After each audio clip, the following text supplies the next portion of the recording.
from behaving, working, and being active. It's all in here. The Prophet ﷺ during Ramadan used to pray night prayer, as every other night. But in Ramadan, he prayed Taraweeh.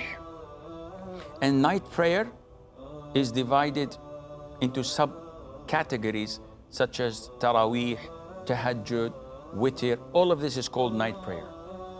In Ramadan, the Prophet used to do that in congregation. He led his companions in 3 to 4 nights. And then he stopped because he feared that Allah might make it mandatory and obligatory upon the Muslims, and he did not want to burden his ummah.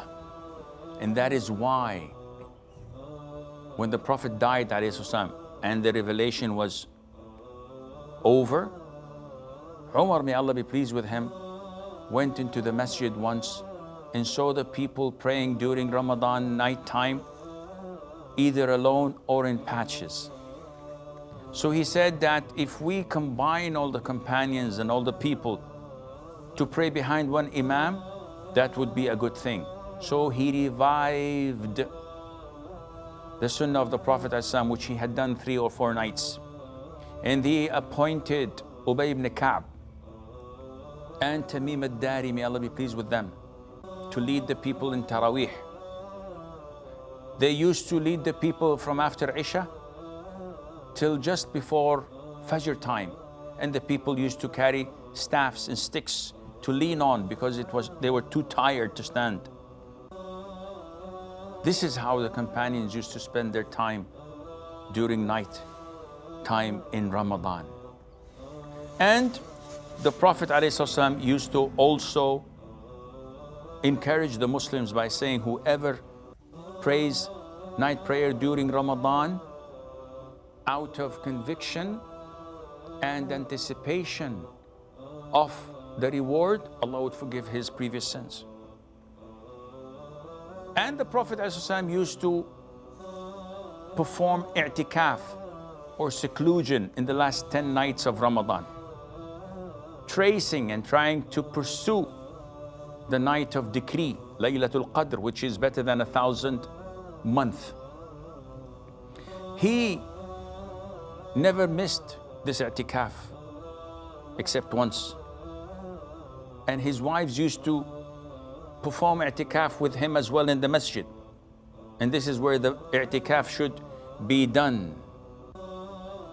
What was prominent in Ramadan, that the Prophet ﷺ used to revise the Quran every single night with Jibreel. And he would revise the whole Quran during Ramadan, except in the last year before his death, he revised it twice rather than once.